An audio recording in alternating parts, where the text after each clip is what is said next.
5, 4, 3, 2, 1. Full course yellow is deployed. Full course yellow is deployed. Yes, hello everybody, and welcome to another edition of Full Course Yellow in Pit Lane's weekly get-together, where we just sit around and we talk all things motor racing and other stuff that does amuse us every week, every Wednesday night at around 8:30 or roughly thereabouts. Just reminding you that In Pit Lane will be on tomorrow night on Channel 31 Melbourne. Bit of a show with a difference this week. Our motorsport guest tomorrow night is Brett Milburn, the sprint car driver. Had a lot of really great things to say. He was a terrific guest. Spoke a lot about the state of the sport at the moment and where it's going, and was really very good guest. Gave good guests, as we say in the trade. So yes, Brett Milburn joining us tomorrow to talk about the Easter Sprint Car Trail, which is starting on Friday night at Geelong's Avalon Raceway, then goes of course through Warrnambool and Mount Gambier as well. So one of the traditional big events of the local speedway season over the Easter break. And the reason it's a bit different is we had a big band in last night. Boy, were they a big band. They were a huge band, but they made a lot of really good music, and we're going to show you both of their songs tomorrow night. So no extended show on YouTube. It'll just be the same show because it took a lot of editing to get that show together today. But we will have the full show up on tomorrow night on the YouTube channel as well. If you can't get Channel 31, or if you can't get the CTV, if you don't have the CTV Plus app, or it's not working, which unfortunately it doesn't always work. So you can do that as well as tomorrow night, a Thursday night in Australia at 9:30 on C31 Melbourne and the In Pit Lane YouTube channel. But right now, let's catch up with all of the crew joining us this week. We've got four up, and we've got Pete Johnson, we've got Craig Doc Latigo, we've also got Richard Outram. So guys, welcome, and a big weekend of motorsport it was. Yep. So let's talk about F1 and COTA. And Doc is still on mute. You're still on mute, Doc. Should we tell him he's still on mute? Yeah, so that's how delirious I still am. I'm still got a motorsport hangover. So yeah, well, I was going to wait for the other boys to have a chat, say something first, but they went all quiet. So yeah. Well, I was still on mute. Sorry. You too. I'm that's all right. Yeah, Pete's on mute as well at the moment. So Pete and Richard, I tell you didn't go. No, but unfortunately, it was really interesting. So I was stuck in front of the television for almost 4 days. It was a bit like that. There was so much else on. I mean, I think the television coverage was the interesting thing was they did it a bit differently on KO at least this year, in that an awful lot of it was taking the Sky F1 coverage. It was really, they just sort of popped in and out for the support races for Supercars and Carrera Cup, and more on them later. But the for the Formulas 1, 2, and 3, they just basically took they took the Sky F1 feed, which was a very good good decision. I think it certainly added to the professionalism of, because you were dealing with people Channel who 10 obviously being fed the premium feed as well too, I think was a very smart move as well too on behalf of the overall broadcasters, because it really added. They could have lost viewers quite easily turning off if it wasn't appropriate. So well, I've heard a lot of our own commentators were obviously local, but getting the feed off them, you could tell it was excellent. Because I'm actually halfway through going through the on 10 play and looking at as we go over the days, because I was at the event, so I didn't get to see any of it on TV. What I've seen so far, I've actually been impressed, surprisingly. And Channel 10 had Gunther Steiner as well. And he sweared. Yeah, that was a really good get by 10. Yet despite that, I've seen a lot of complaints about the 10 coverage. I mean, admittedly, most of it being about the number of ads. And the problem is, I mean, there's no point complaining about ads on commercial television. I'm really sorry, but that's the reason why you get it for nothing. I mean, it probably cost Channel 10 about, at least $2.5 to $3 million to have that over the weekend. Even taking the Sky feed, it costs lots of money. Other than the local colour, Brett, I think Gunther would have cost money. Obviously because it was exclusive to Channel 10. Also, Tom Clarkson was a heavy contributor as well too. He costs money because he's an excellent. He follows the F1 around the world, and he's an excellent analyzer, I think, over the years. So what they didn't use of the local talent, which obviously there was, the colour, the stuff like that, but they paid celebrities, also paid Formula One analysts, celebrities, whatever you like to call them, and they would have had to pay premium dollars for them. And I think that, as you said, Brett, for God's sake, you're getting it for free. Look at the base of it. Yeah, it's like the people who, I mean, we would kill for some of those ads, to be honest with you. I mean, so somebody's got to pay these things, and the problem is, if you want to get, people say, oh, it should be on free to air. It's not fair. It's not on free to air TV. There is no such thing as free to air TV. It's either you pay for it or the commercials pay for it. One or the other. The television companies don't pay for it. So if you want to watch any sort of sport or anything at all on so-called free-to-air television, and that includes Channel 31, those sponsorship or ad breaks are desperately important. And as I said, I mean, if we could get more of them on 31, or if we could, then yes, we'd certainly grab them. I mean, we are very limited. We're not allowed to put on anywhere near the number of ads at commercial television. We are restricted to a maximum of about 6 minutes per hour, which basically means it's another good reason to actually, if you want to take out some sponsorship or advertising on Channel 31, because you're not lost in a whole sea of in a whole sea of adverts. But like in particular for In Pit Lane, as our allocation of advertising and sponsorship is 1 30-second ad, which at the moment is through Roy and an online event. And they get we have a 10-second billboard, we have 2 10-second ads, and that's all we're allowed to, and we have to pay, we have to sort of, generate all of most of the funding for the show through that. That's why things like Patreon and all that have been really helpful to give us a little bit of extra cash to try and, keep the show on the air. But anyway, that's the situation. We've got some comments. Let's check out who's there. Yeah, speaking of support, Box. Thank you, Box. Pete did pass on the your generosity to us. I mean, he didn't pocket it on sort of on blowing hookers or anything like that. He actually handed it to me. We're doing Bruce Lerman. Is that a point you were making there? We're doing Bruce Lerman spotlight payoffs onto the science show. Okay, right. Yeah. So so thank you for your support, Box. We appreciate that. Yes, David, certainly was a big weekend at the Australian Grand Prix. I've got David on Facebook. Good to see me. He posted a few pics of some very early mornings like ourselves at the track. So good work. Also, Giuseppe was there too.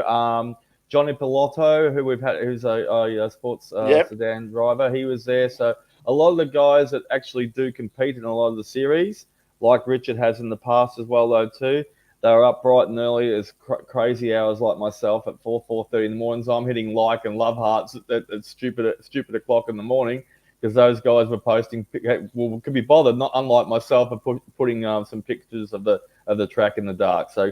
Well done, guys. Thank you, David, and the rest of the gang I hit likes for. A record crowd over the weekend, a claimed attendance of over 452,000. Pete, you go there every year, so you'd have a pretty good idea of what the crowds are like. I mean, from your standpoint, I mean, did it look like a record crowd to you? It did. The stands on the Friday over the road from me, one was a corporate stand, admittedly, but the stand next to it was full, and that hasn't happened on a Friday for a while. I think Friday was 117 or 120. So yeah, that was the thing. It was really the Thursday and Friday where they added an awful lot of people. I mean, even as was pointed out, somebody pointed out online today when they were talking about whether the supercars should continue to race there. They went, "Oh, nobody cares about the supercars," but they did point out that there were over 60,000. I think it was 64,000 they claimed for Thursday. When there's no Formula One, no Formula Two, no Formula Three. All you're getting on track, apart from some display laps, and a bit of, there is Carrera Cup and supercars. So I'd like to hear Peter if he concurs in this. So obviously, I had a good view of a lot of stands as well too. I would probably, because I got to view a whole day over 12 hours, I think taking away F2 and F3 for a second, in comparison to the Formula One complete full houses in the stands, I would say Carrera Cup and Supercars quite equally would have been probably 2/3 full. Would you concur on that, Peter? Probably the Supercars were a bit more fuller than the Carrera Cup. I only was there for one Carrera Cup race. I didn't stay because I have to get up at stupid o'clock to get there each day. So I didn't stay for the one of the Carrera Cups, and I didn't get there in time for the other one. But yeah, probably I find once the supercars finish, everybody scatters. And but the interesting thing, like there's been a bit of contention about how the supercars are treated and whether they should continue. I think back the last time we had this sort of argument, supercars was the next premier category, but now we have F2 and F3. I don't think. I think if they left, they wouldn't be missed as much over the cross. It's interesting. Speed Cafe, which obviously has a very strong sort of pro supercar readership, have had their poll going as should supercars stay, and overwhelmingly people are saying it's nothing like a huge majority, but it's about 64%. So the majority are saying no, they shouldn't be. They're saying no, they're playing second, and there's lots of comments there about I couldn't care less about Formula One and those stupid other. I only go to see the Grand Prix, and I only go to see the supercars, and not the Grand Prix, and so that's an attitude. It would certainly. I think it certainly would take quite a few people. I know of people who, if you said, okay, there's no supercars at the Grand Prix next year, I know quite a few people who say, oh, in that case, I'm not going to bother. But just on that, Brett, I want to talk about the debrief on it as well, though, too. I had some really cool shots. I think I might have did I send you a couple like that? What I thought was, and that's just a very photo that's got a lot of glare on it for a second. That just shows you how open the Carrera Cup paddock was, and to my knowledge as well, though, too, I had a lot of people that were talking to me throughout the weekend that the supercars. So just a quick one or two. A good friend of the show, Dylan O'Keefe, was on 2 weeks ago. I got a really few good, cool shots of his car up close. Didn't actually get to see Dylan myself because I was busy. So was he. But I did hear, and probably you guys that come across your desk as well too, that the Australian Grand Prix Corporation (APC) are going to work with supercars, and obviously it's Carrera Cup as well too. But they said, and fans have been calling this for years, and we know why, and they've been crying. The supercar paddock has been forced to particularly go where it is, and like I was walking past the transporters every morning, and the cars are more out in the open, and the drivers are around. Everything's accessible, but still well within, fans going along and cramming everyone. They're going to work on some better concepts and activations the next couple of years to be able to open up the supercars paddock to the general public so they can interact more and have a more of a great time. So it's funny, isn't it, Pete? You're about to say they've been asking to do that at normal events for years. Yeah, and that's well and good and true. But the other problem is often the races are very short there, particularly now with the F2s and F3s. There's only like 10-lap races, and then they become time certain because we've had a crash in F2 and the Premier categories there, which are the Formula categories. and then they become time certain and even shorter. And there's hardly, for the ones that do go for the supercars, there's hardly any racing, and it's Well, they got like their full complement over the weekend, just gone. They did. But there's only 3 or 4 short races, and one of them is at the end of the evening when it's, you know, you're thinking, geez, I've got to come back early tomorrow. I've got to go home. I can't stay, you know. So it is 4 days. You pay your ticket. I suppose you going there for F1 or you're going there for supercars. I suppose. Yeah, I think so. Jimmy's asking, can you buy one? You couldn't buy 1 day tickets on there because the thing was sold out. I mean, but yeah, you could buy 1 day tickets. I did see a lot of 2 day tickets. So people got in early last year and got a Saturday, Sunday ticket, which meant people, what was left over, could only get a Thursday, Friday. But it's still, there were a lot of 2 day tickets as well too. Yeah, we've got both Chris and Mark have joined us since we've started up. G'day guys, how are we? Good. How are you? Yeah. Going all right. There we there. So, Chris, did you watch much of the Grand Prix over the weekend? I didn't watch any of it. None of it at all. I did watch the general news, but they sounded like it was a good show. I liked it. Yeah, Mark, what did you think of it? Looking on from the far north. Well, I liked the bit at the start, I liked the bit at the end, and I liked all of the other bits in between.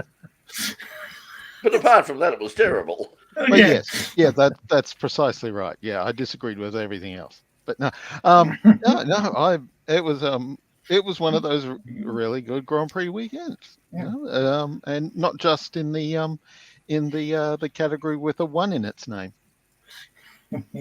Yeah, and I think that's the thing about it in terms of it as a television spectacle and being there and all the rest of it. I mean, I didn't go this year. I went last year on the Friday, and I mean they do a fabulous job. As I said, the interesting thing is Trevor Olders has already come out and said no. There's more stuff we could do.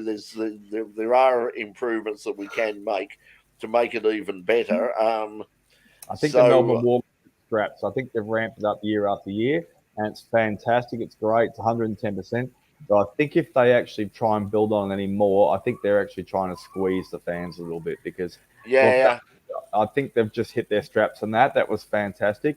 They did the Glamour Grid on the Thursday night, which I was a part of in the VIP area. I got some fringe stuff for that, and I had some interaction with the Formula One drivers myself.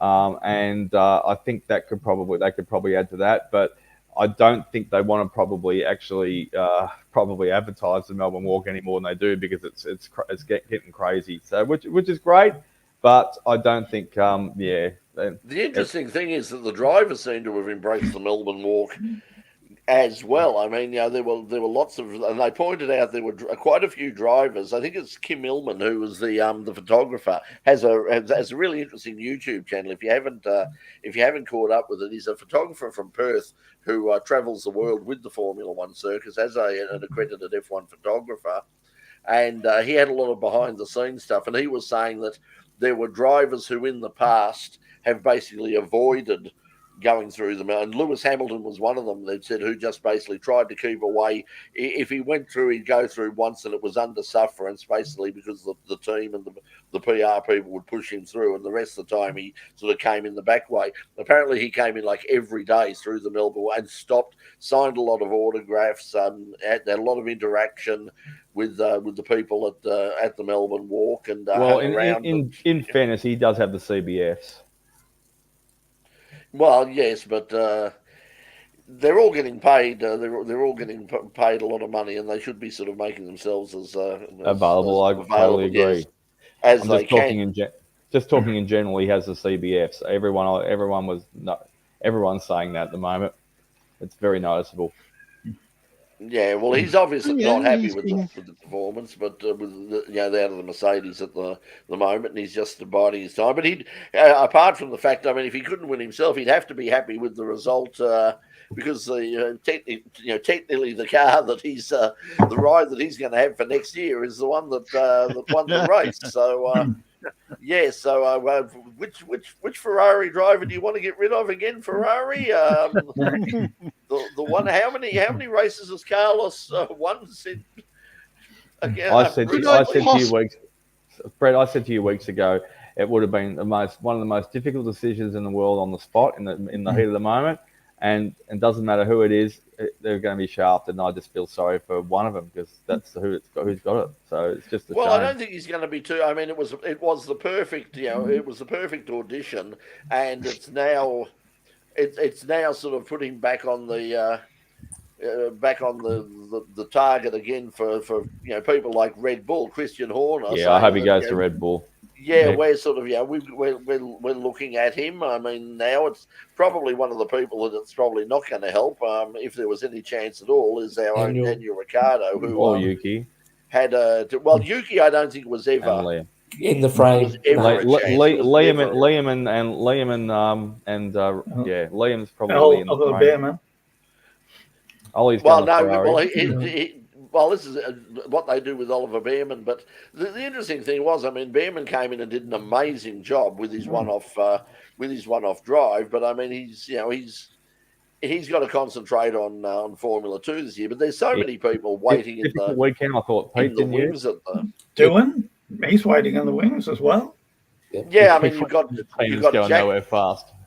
You got Jack there, who's waiting for Alpine to do something, and I think he might be hoping that they don't find a spot for him, and that he might be able to find a way of going elsewhere. Because pop quiz just for everybody. Did they televise the Jack and Mick parade laps? Yeah, they did good. Yeah, once. Right. Yeah, well, it was on KO. I saw the start of it, but I turned it off because it was. Yeah. I mean, one, it wasn't racing, and two, it had my favourite person. He was getting a bit. Mick was getting a bit of a razz up to lift the front wheel a little bit, and he in the first, I think it was Thursday or Friday. When did he do it first? Friday, I think, or whatever it was. He said he was struggling. He'd forgotten how to do it. It's been that long, but he managed to pull it up on the main straight. I think on the Sunday or whatever it was, and. There was difficulties with the Benetton, so he took one of the I think one of the Brabhams or something around just for he took a Brabham out. I was a Brabham, okay. But the Benetton was just it was just beautiful to watch going around. Not just the noise of screaming, but it was just beautiful to see the old Benetton in its full green scheme going around. It looked sensational. It's interesting to see that Jack has become sort of a bit of a he's sort of picked up a touch of the Daniel Ricciardo media darling role, because he's been he was very much part of the Sky F1 coverage and will be for the rest of the year. So he was involved in the interviews, and he was full on in terms. They brought him in a lot last year though too. Especially on the after race coverage from Sky Sports a lot last year. Yeah, well, they did that again this year. He was very much a part of it this year. So he's just waiting in the wings, and you've got Liam Lawson waiting in the wings, and there's a lot of people, just waiting for people to step aside, and you've got. You'd imagine that Sainz will find somewhere else. Despite everything, Fernando Alonso was. Well, they're even talking about Fernando possibly going to Red Bull as well, because I think it would be a poor choice, but not because he's not a good driver, just because of his age. I mean, as the same reason I don't think that Daniel would be a good choice, even if he was in form. I mean, they've got a senior driver there. What they need is the person who's going to come up and eventually replace Max. Someone who can play second fiddle to him for 2 or 3 years, and then when Max either heads off to Ferrari himself or wherever he might happen to go, or Mercedes or wherever, they've got someone ready-made with a couple of years' experience to jump in before the next young person comes through. I suppose. Sorry, you go. And that's what I think they're doing with Oscar. Is Oscar's biding his time. He's doing he's saying, "All right, I'll pull over," and all that sort of thing.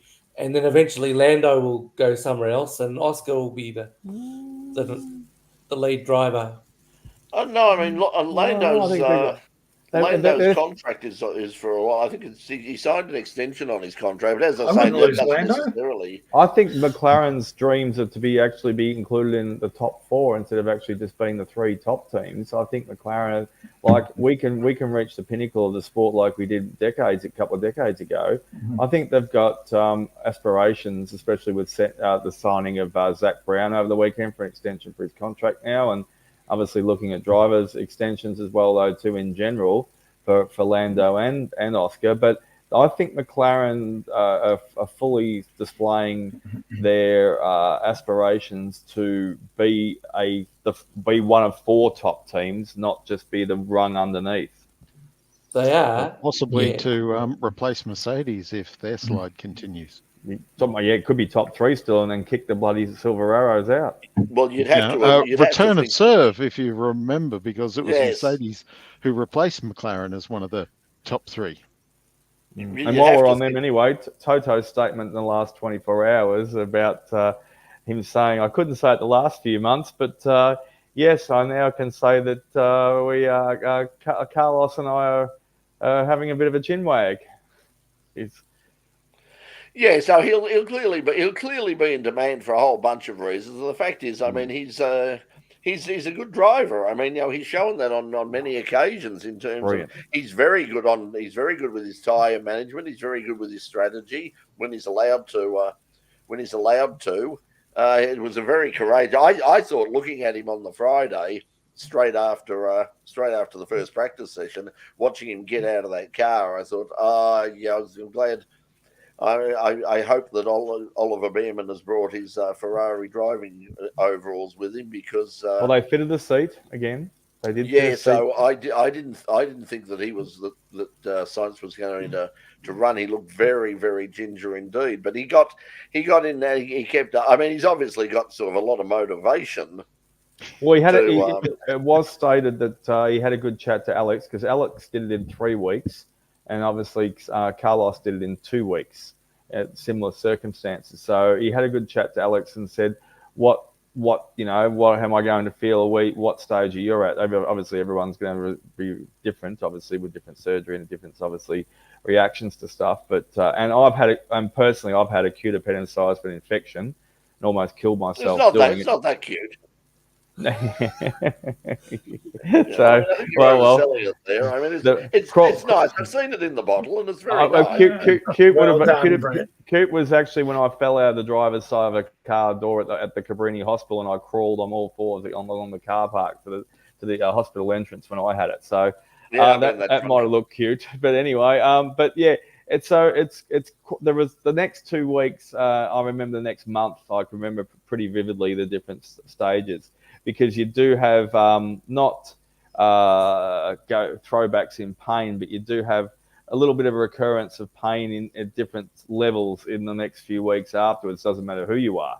So he did quite well. He's very ginger, but I think both Ferrari drivers actually held their tongue very well. If you look back on the whole season of 2023, considering their own mistakes, but also the team car. I mean, Freddie, as I said at the start of the year of 2023, he's inherited somebody else's car. He's had no influence whatsoever on any of the engineering or any of the development or anything like that. So basically, himself and the drivers and a lot of obviously the crew had a car which was going in a direction which was obviously designed. The concept was from Binotto. So I reckon both drivers and the team held that, even though they're Ferrari and can be quite hot-headed, held their head pretty high last year, and they should be very proud that actually they were the only team other than Red Bull to win a Grand Prix race. Yeah, well, they're certainly the second at the moment, and they've done very, very well. I hope that for Carlos, I hope that he kept the appearance. I mean, because you can, I've heard of people sort of keeping their band, putting it in having it put it in a jar of, alcohol or something, and keeping their keeping their appendix. Because imagine what a collector's item that will become in years to come. That could be his retirement there. I mean, Carlos Sainz, genuine, certified or signed certificate of authorization or certification from Carlos Sainz himself saying, that is my appendix. Put that on the line. He's going to. I don't know if you kept any of yours, Brett, and this is related. I didn't keep any of. I won't go into that one. But there you go. There is actually one of the screws that was in my leg, which is and from a broken leg of T&F years ago. So just properly, just in the cupboard above the fridge. There you go. If you go to inpitlane.com now, you can bid right now for Doc's screw. Titanium screw. Titanium. How many people haven't wanted to have a screw from Doc? I mean, and it's titanium as well. Titanium, man, but it's not all that long. But anyway, it comes out of that little. Yes, I've never kept anything that. Although really, I mean, apart from my elbow, medically you're not allowed. I haven't. Medically, you're not allowed. I got that on the quiet. Oh right, yeah. They're supposed to dispose of that through the proper channels.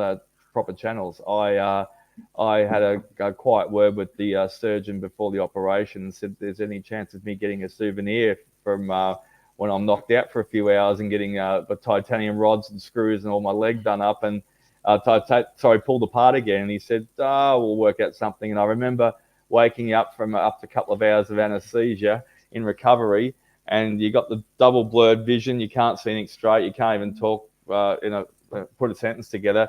And he walked up and he grabbed my hand out from underneath the blanket and said, "Here, hold on to this and don't tell anyone I gave it to you." And that's the truth. After the race, Carlos Sainz did say, "Do you have more than one appendix? And should I go and have another appendix operation?"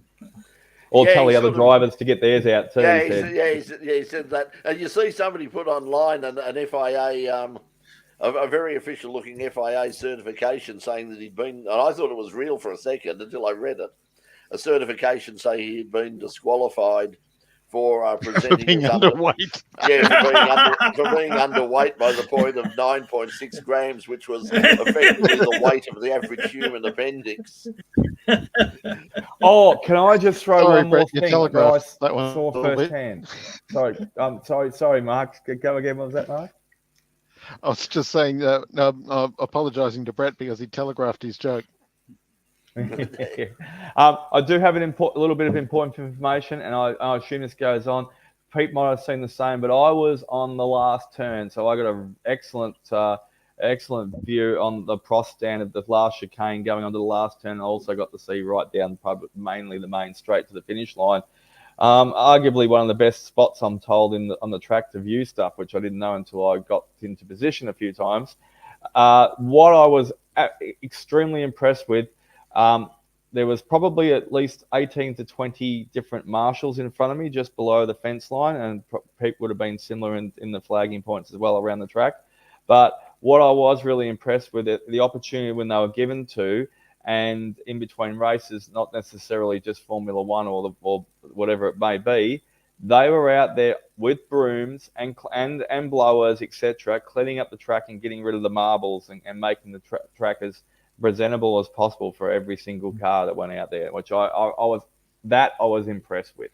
They do a terrific job when you consider, I mean, that they're not getting a cent for all of that. I mean, they were turning up at, as you say, at ridiculous hours of the morning, sort of, 5 o'clock, I think, 5 or 5:30, I think they're not finishing till 7 o'clock at night. Actually, on that note, I got, like every year, I got to see Abby Wingett.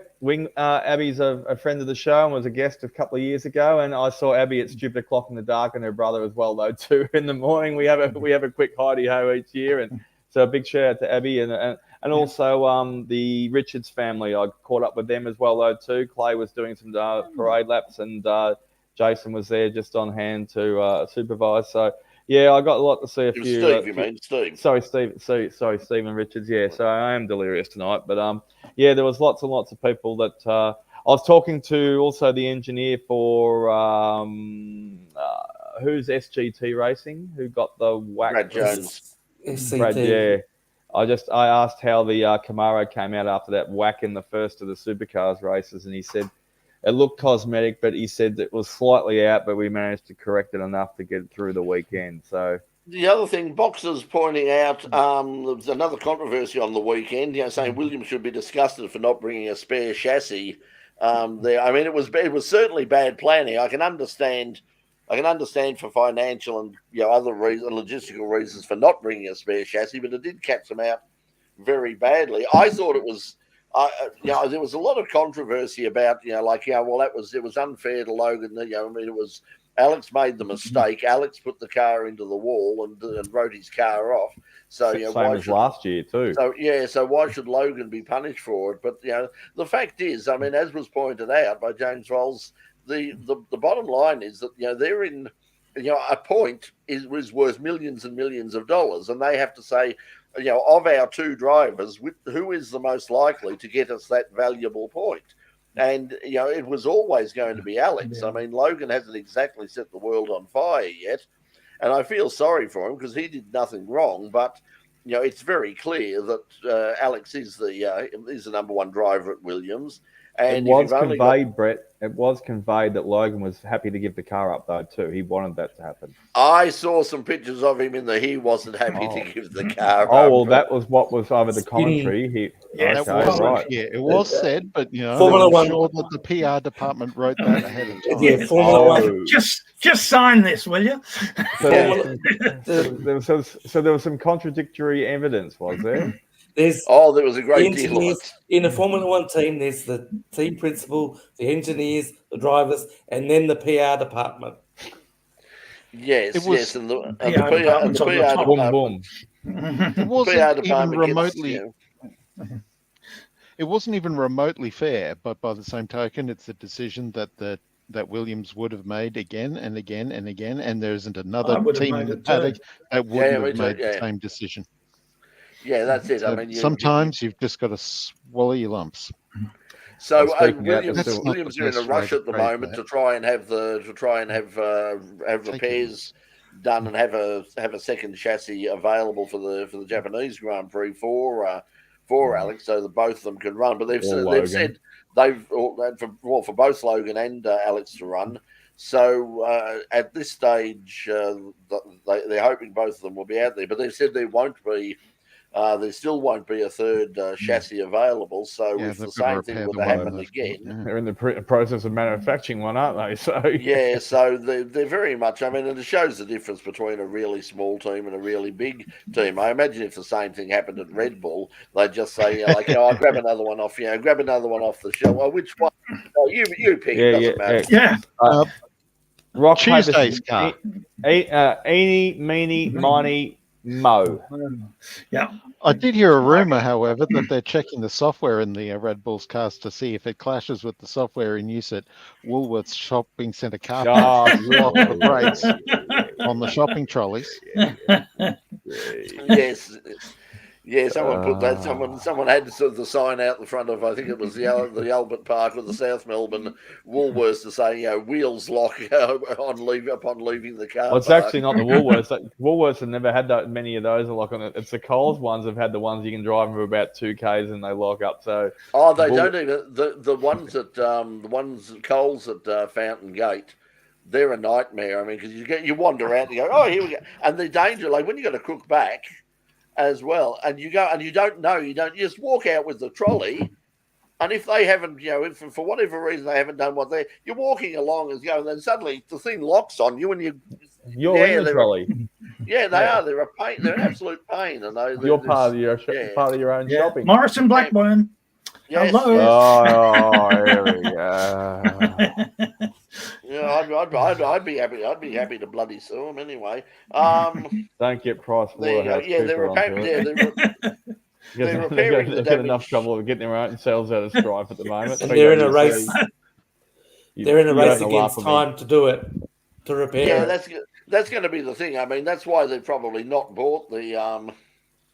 That's why they've not bothered to to bring the spare chassis, because it was like, it's a long way away. That's why I'm sort of always of the opinion that we don't really know what the year is going to look like until we get back to until we get back to Europe and the race and the race in Italy. Now, the interesting thing about that as well is if you believe some of the media reports from the weekend, and in particular the ones they're pushing really, really hard in New Zealand and in Austria as well, is that the rumor is that Daniel Ricciardo has basically been told, okay, you've got you've got until the Miami race. Up yours in brackets, isn't it, Brett? To basically show us something. Now today, Red Bull management has come out and said no, that's definitely not the case. And interesting that they said that Daniel is wanted not just for his driving, but that his media savvy, his testing, the sort of stuff that we were talking about with our guest David Bruce last week on the program, that the fact that his experience, that what he brings in terms of testing, the feedback he gives the team and all the rest of it is very valuable. But they did say that, he's, as a company that is in the business of selling product, Daniel's popularity and his ability with the media, particularly in the United States, is very, very welcome, and that's part of the reason. Well, maybe they should just change his title to non-board member executive. Then there you go. He was that effectively. Exactly, that's right. Non-executive board member. And race car driver. Speaking of part-time, Red Bull Billy Cart Basher, because they had one of those. Speaking of part-time drivers, Sebastian Vettel has just come off of well over 500 kilometres of testing the WEC Porsche over there in preparation for a possible and or probable Le Mans start this year. So, and apparently he got out. He said it was heaps of fun. He said he was very impressed with the car. Goes had faster a than ball the driving tractor. it. It goes way faster than the tractor. So. I think that was sort of a bit of a look for both of them to say, how do you enjoy it and how do we enjoy it? And if you're happy with it and we're happy with it, we'll see Sebastian running around at the Circuit de la Sarthe later on in the year in June. So that's something to look forward to. Let's go quickly. Just quickly before we wind, because we need to wind up at some stage. Yep. Nice and early if possible. Seeing Doc's here as well. Doc, did you check it? Did you get the opportunity to check out MotoGP? Congratulations to Pedro Acosta on his MotoGP win, and I have unfortunately, yes, Brett, I'm not fluent in MotoGP in the last few days and weeks, so I will do my homework, get some juicy bits, have some overall brief for everyone, and we'll do I promise a full MotoGP report for the 3 races of the season so far next week on Full Course Yellow. However, instead, I will also do a little bit reporting. I'll do a Bells Beach report from down in Torquay this next week as well, too. So, I've been down there in Geelong the last 2 days for other reasons, but yeah, I'm looking for. I'll do a surf report next week as well. The surf report. They need 2 more teams. Yeah, I think they need 2 more teams. I think 2 would be enough. I think 2 would be enough, but I'd like to see 2 more teams out there. Another 4 cars, I think, certainly wouldn't hurt the spectacle. Just on that subject about teams and also it relates to sponsorship. Do you guys know who Stake is? Who obviously sponsors Sauber? They're a betting company, and that's why Foxtel or Sky Sports doesn't refer to them as Stake. It always refers to them as Sauber or now Audi, because Audi's finally 2 years' time. But do you know who owns it? No, they finally bought them. They finally. Stake is actually an Australian betting company. So there's 2 guys. I was reading up on this. There's 2 Australian entrepreneurs. So they own a casino online gambling. They also own a company called another company that's similar to Twitch as well too, which is a streaming company. So they own the 2 companies, and they're the 2 major sponsors of the team, and they own both of them anyway, and they're completely Australian, which I thought was very interesting. That was good on them. So both of them major. I think they're only there. It might. Yeah, I mean, I've got my doubts. I mean, I don't think they'll be there next year.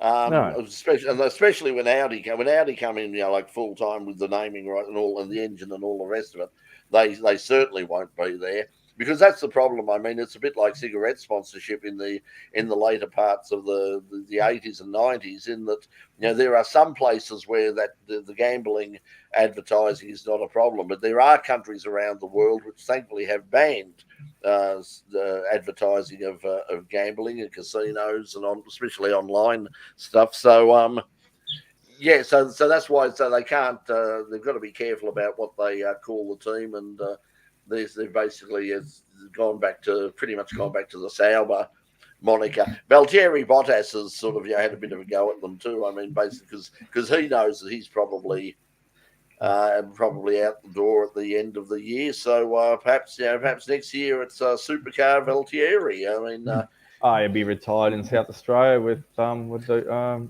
Felicity Cromwell. So spending half a year here. Have you seen Valtteri's send up of Australia on Facebook?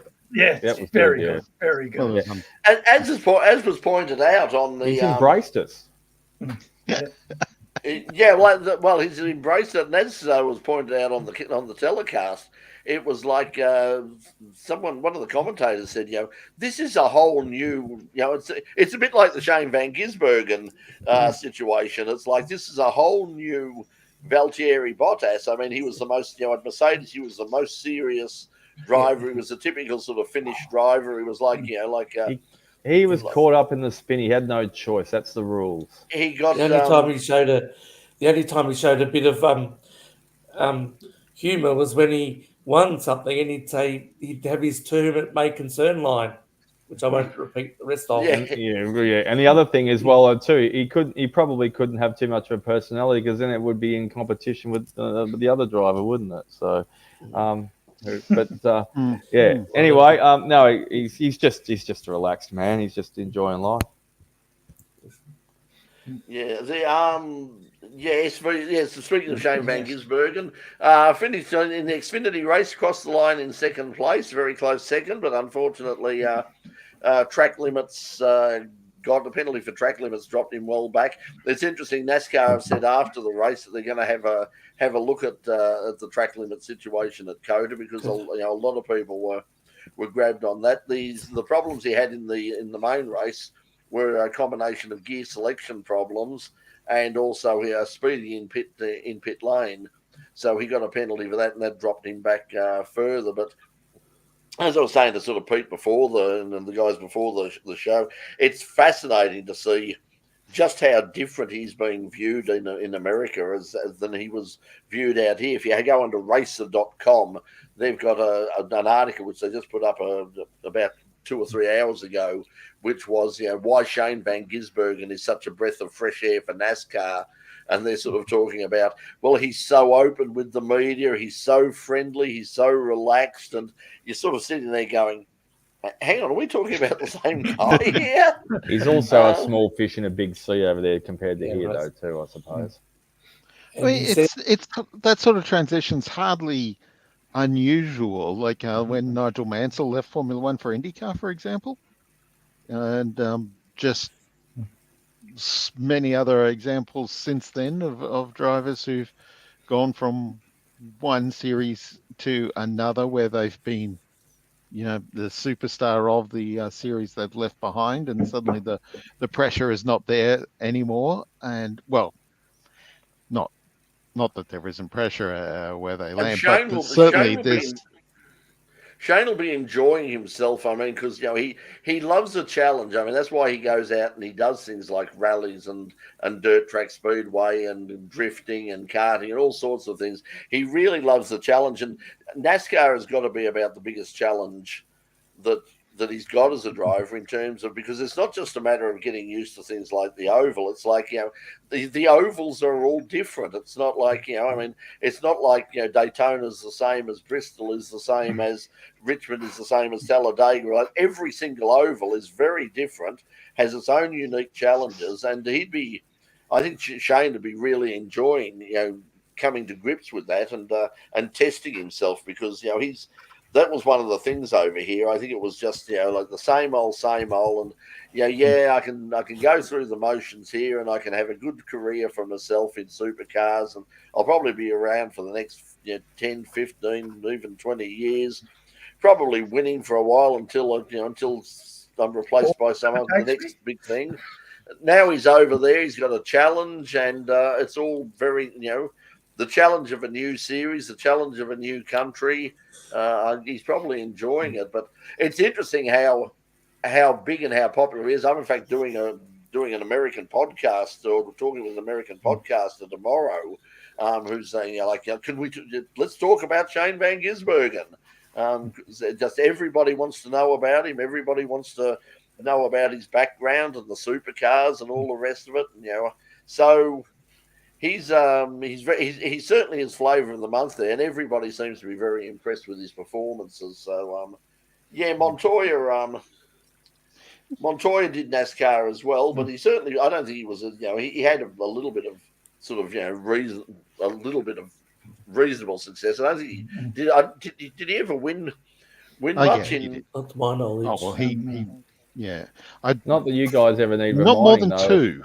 Not that any of you guys need reminding, or any of our hardcore fans are tuning in tonight. But remember, the first NASCAR race outside of America was at the Thunderdome here in Melbourne. So that was many years ago. So that wasn't NASCAR. Yeah, that wasn't a NASCAR race. Okay, what did you call that? It was in fact. I spoke to NASCAR several years ago, who wanted to know who the hell is Bob and because they knew nothing about it.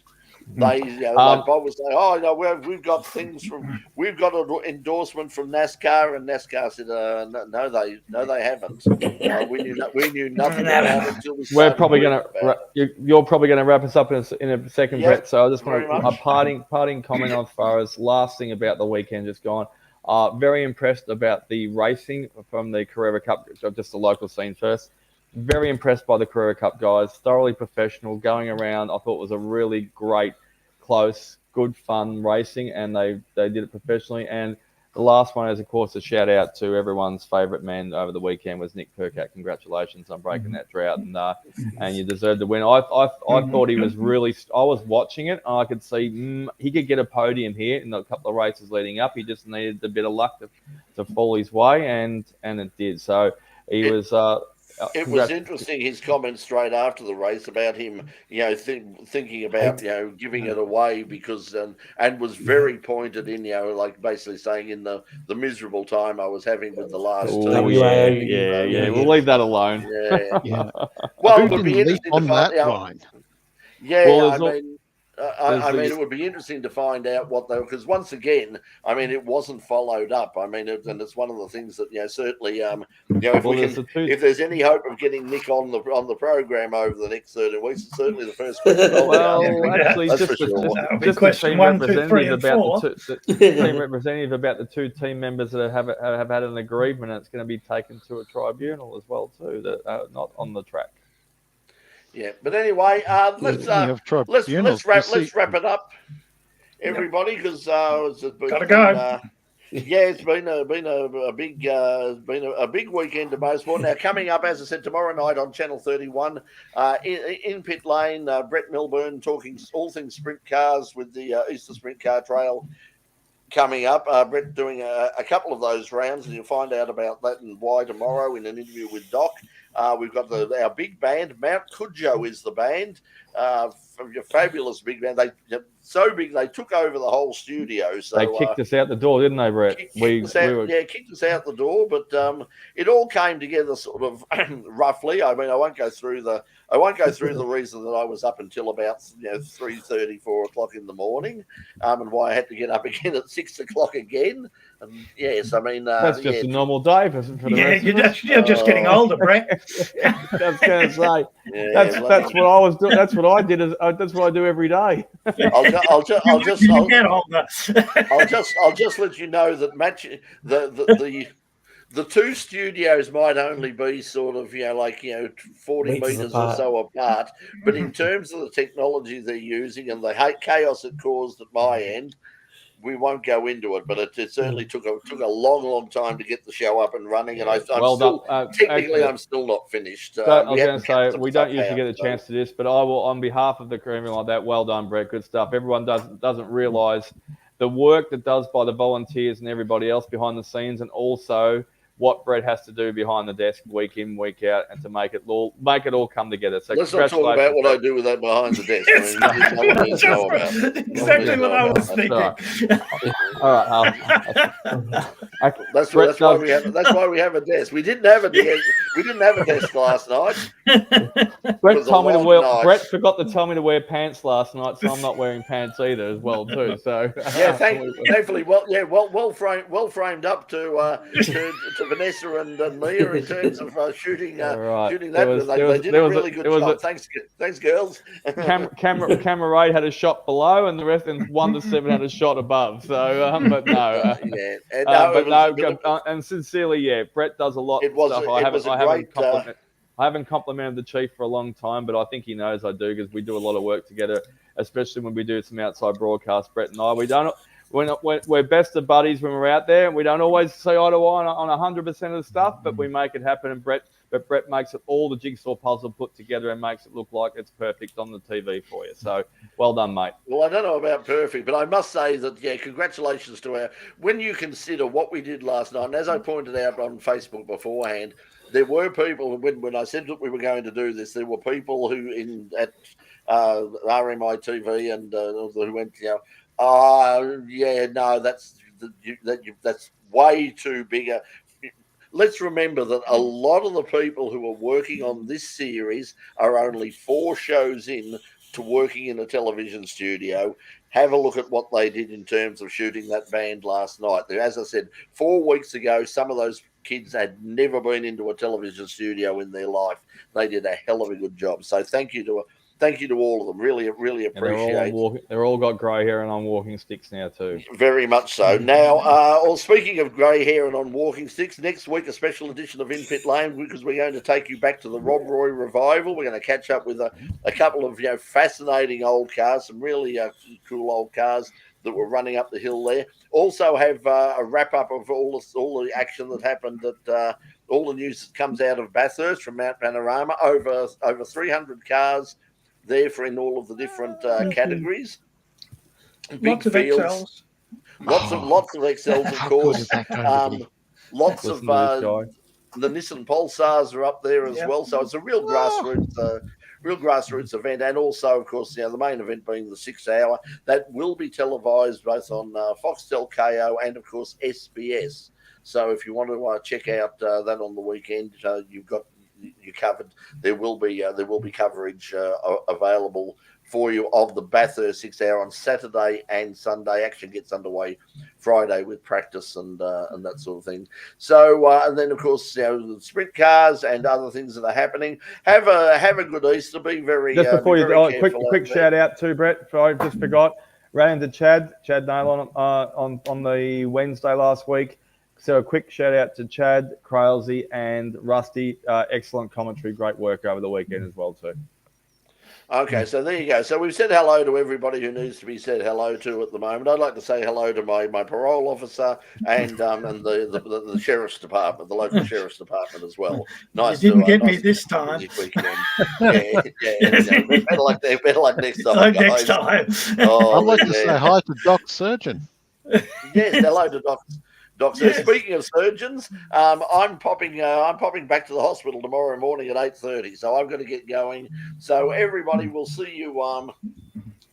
Jimmy saying, can I be a? Yes, in fact you can, Jimmy. If you join RMI TV, it costs about $21, and you can indeed be a cameraman. And Jimmy, I am not being sarcastic. Jimmy, you can be anything you want. Go for it. Yes. Idiot. Well, you know what you just reminded me of then too was the band called Jimmy Eats World. They were pretty good too. Mad Cow Mark, because the reason saying thank you is Mad Cow Mark apparently has a birthday. So Mark, happy birthday to you. Happy birthday, dear Mad Cow. Happy birthday to you. Okay, there you go. Happy birthday. All right. Paul's had the delayed reaction. Yes. Good night. Let's see you. We'll see you all next week, probably on Full Course Yellow, and of course in pit lane. Stay tuned. We'll have some. And I might put up some stuff from America too. Have a great Easter, everyone. You guys and the rest of all our. Drive carefully. Remember, the life you save may be mine. See you later.